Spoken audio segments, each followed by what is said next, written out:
Hi there, everyone. My name is Elaine Wilkinson, and I'm the NRG coordinator for Southern Marin. Thank you so much for letting me submit this presentation to you. I started this work back in the fall of 2021, and as you know, this is a new position to Southern Marin. I wanted to give you an update on what I have discovered over the last few months in terms of the work around neighbourhood response groups and how I'm looking to move this work forward into 2022 and beyond. So if you are brand new to this world, you may wonder what is the purpose of a programme such as a neighbourhood response group.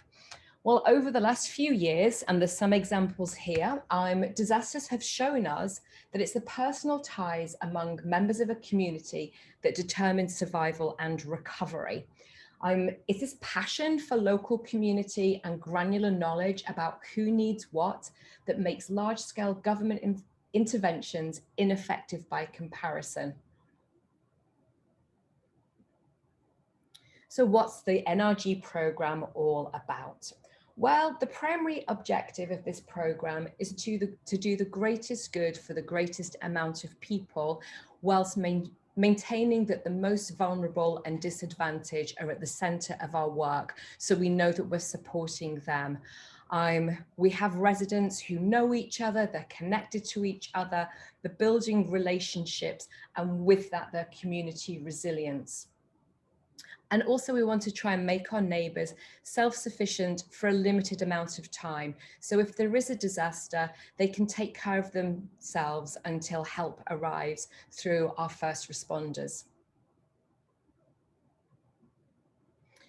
So when we talk about being prepared and resilient, you can see on the left-hand side, this has been the traditional focus of emergency and disaster preparedness.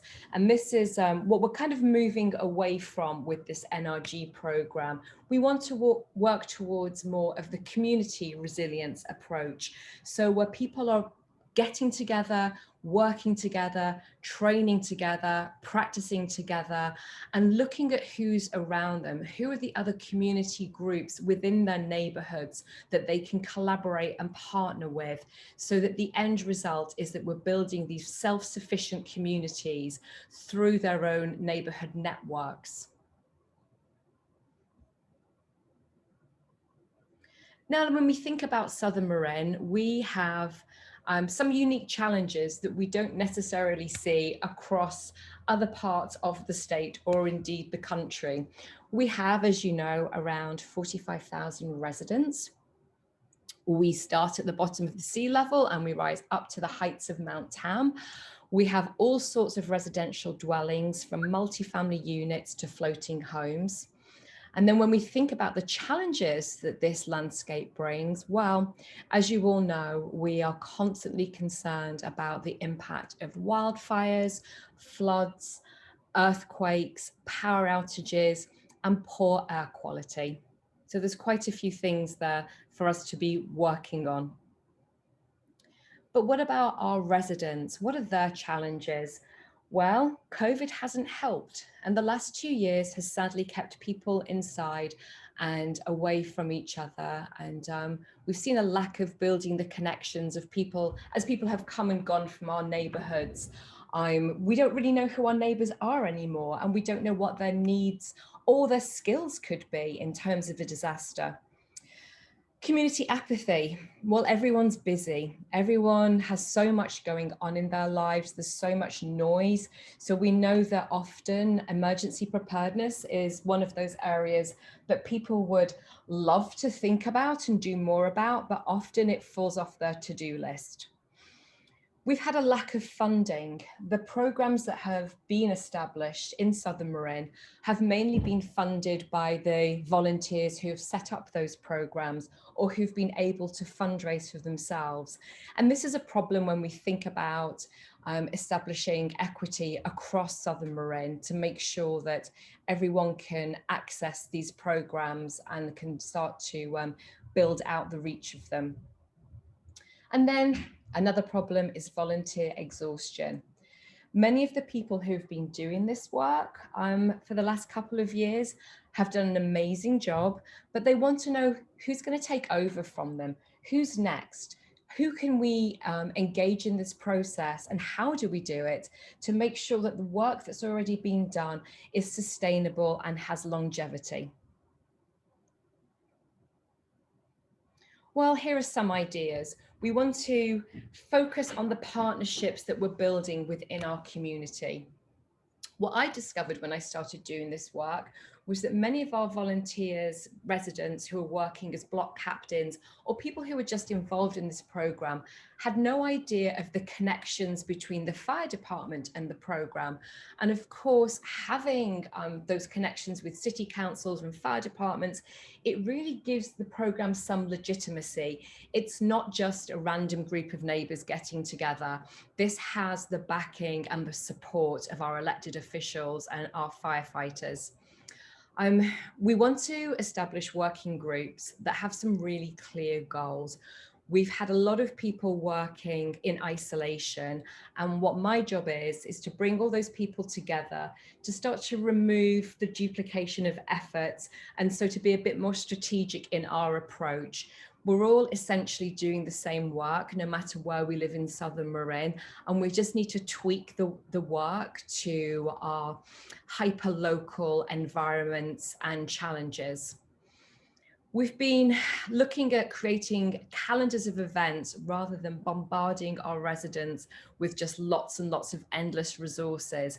So an example of this is over in Scott Valley, where rather than sending links to FEMA, Red Cross, Ready Marin, all sorts of things, we just have a month-by-month guide as to what you can do to help keep yourself, build that community resilience with your neighbours, and just to be a bit more prepared. So the first thing in January was to set up alerts on your phone for Nixle and Alert Marin. So something that's accessible to many people. It just takes a couple of minutes. So it doesn't have to be hours and hours every month that you're involved in an NRG program. There's access for everyone, no matter how much time or resource they have to give. We also want to look at how we can work smarter with our CERT groups and the NRGs. And I'm going to talk about that in a few moments in a bit more detail. So where are we up to right now? Well, the coloured dots on this map on the left show block captains who are already established and where there's already an NRG program. So a block captain, in case you didn't know, is someone who is typically responsible for 10 to 15 homes within their neighbourhood. As you can see from this map, the coverage is somewhat scattered across Southern Marin, and we have areas where we have really well-established programs such as Mill Valley and Homestead and Tam Valley. And these programs have mainly been self-funded, as I mentioned before. And also they've been an older demographic who have come together to do this work. And what we need to do is think about how we broaden the reach of the program. So we have people involved who are more representative of our residents, and it's not just an older demographic. Then I talked about the CERTs and NRGs, and this was just an interesting comparison.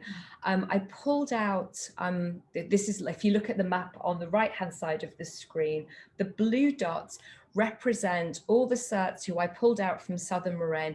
And these are people who have completed the CERT training, which is, as you know, is a FEMA course. So it shows that at some point, they've been interested in the work around emergency preparedness. So what I wanted to do was to see where the opportunity is. We know that these residents have shown an interest. So these are great people to reach out to and say, hey, you know, we're thinking about starting an NRG program in your neighborhood. Would you be interested in getting involved? So how can we support Sausalito? Well, the big things are identifying revenue opportunities. What I've discovered over the last few months is that there are several grants out there. And every NRG needs some money to start the program, and whether that's just for communication flyers, for block captain vests, it doesn't have to be for really expensive items, but we should make funds available just to give people the support to get their group off the ground. We're really lucky that we have some incredible community members in South Salito already who are willing to get this work going and who've been very involved in either EPCs or in CERT courses in the past. And so we want to make sure that they feel that they've got the correct scaffolding they need to take it to the next level and start to establish NRGs. Through Southern Marin Fire and their newsletters, we have been doing some great pieces of communication, and we've already had residents in South Salito reach out and say, yes, I'm interested. I want to know more. How can I get involved? And we want to be able to provide them with education and training. It could be a CERT course, it could be basic CPR and first aid, but we are here to support those NRGs as the programs become established. We've got lots of experience from people within Southern Marin and from across the county, so people don't have to keep reinventing the wheel. The work has been done in many neighbourhoods that can be replicated and just customised to a local environment. So do we have any progress so far from the work that I've been doing across Southern Marin? Well, I'm happy to report that yes, we do have some progress. For example, in Marin City, having spoken to some key community members, we've been able to establish some scholarships for a CERT program. They're very much in the early stages of organising a CERT program or NRG program. So this was a real positive first step.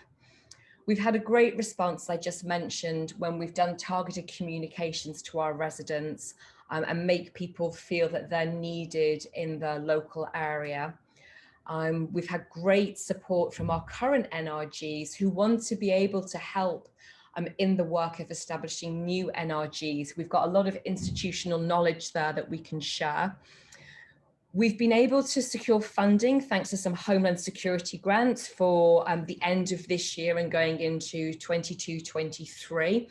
And that will be money that's available to all of our NRGs in Southern Marin for supplies and equipment and for training for next year. So that's really exciting. And we've also got several new groups who are in the process of establishing themselves in Southern Marin.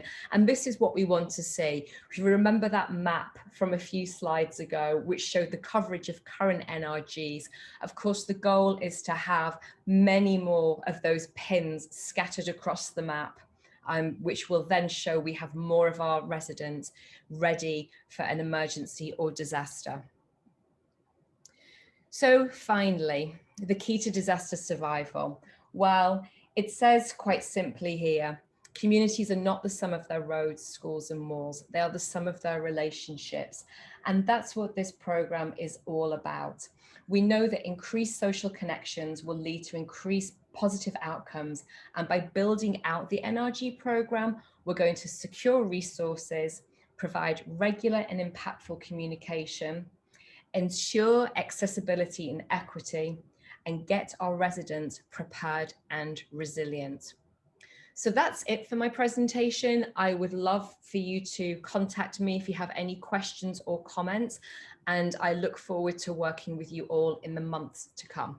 Thank you very much.